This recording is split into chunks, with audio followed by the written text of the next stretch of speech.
तो आज हम बात करेंगे द फिशरमैन इस शॉर्ट फिल्म के बारे में। फिल्म के स्टार्ट होते ही हम एक फिशरमैन को देखते हैं जिसकी किसी बुरे सपने की वजह से नींद खुल जाती है। उस फिशरमैन का नाम होता है वोंग, जो एक किराए की बोट पर रहता था और उसी बोट से मछली पकड़कर वो अपना गुजारा कर रहा था।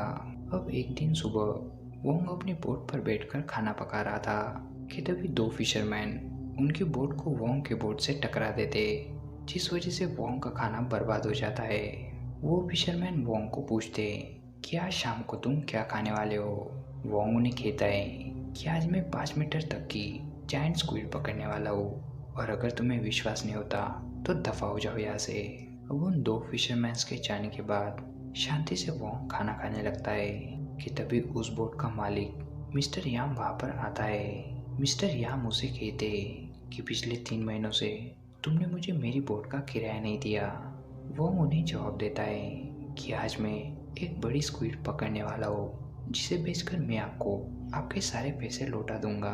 लेकिन मिस्टर याम उसे कहते कि आज भी तुम वही बात दोहरा रहे हो जो तुमने मुझे लास्ट वीक बताई थी। अभी तक तुम एक भी मछली नहीं पकड़ पाए, इसीलिए अब मुझे मेरी बोट वापस चाहिए। लेकिन वोंग बोट को चालू कर कर वहाँ से जाने लगता है। जाते समय वोंग उन्हें कहता है कि मिस्टर याम मुझे माफ़ कर दो, लेकिन आपको मैं ये वादा करता हूँ कि कल आपको मैं आपके सारे पैसे लौटा दूंगा।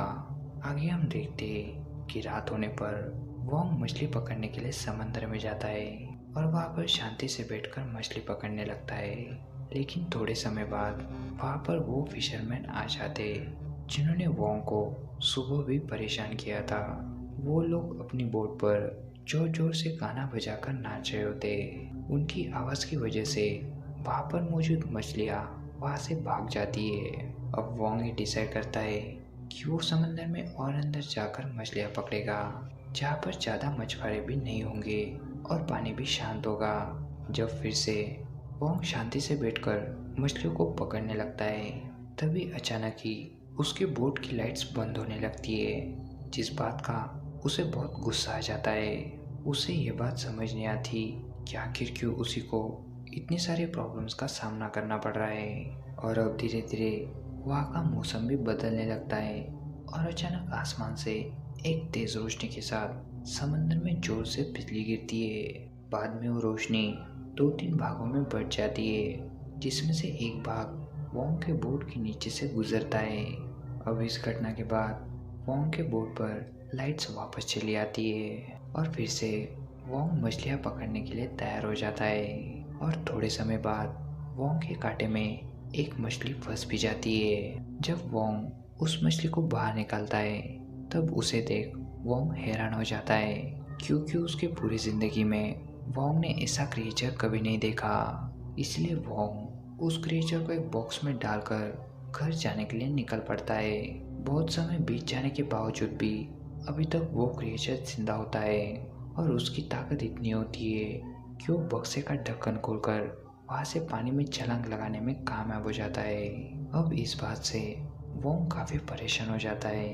उसे लगने लगता है कि अब सब कुछ खत्म हो गया और इसीलिए वोंग सुसाइड करने का मन बना लेता है। तभी उसके पीछे एक बहुत ही बड़ा क्रिएचर आकर खड़ा हो जाता है। अब वोंग उस क्रिएचर से बचते हुए फांसी रखे अपने भाले की तरफ आगे बढ़ता है कि तभी वो क्रिएचर वोंग को जख्मी कर देता है। अब वो क्रिएचर वोंग को मारने के लिए आगे बढ़ता ही है कि तभी वोंग उस भाले को उस क्रिएचर के आर पार डाल देता है, जिसमें उस क्रिएचर की मृत्यु हो जाती है। इस हाथापाई में वोंग काफ़ी जख्मी हो चुका था, जिससे वोंग बेहोश हो जाता है।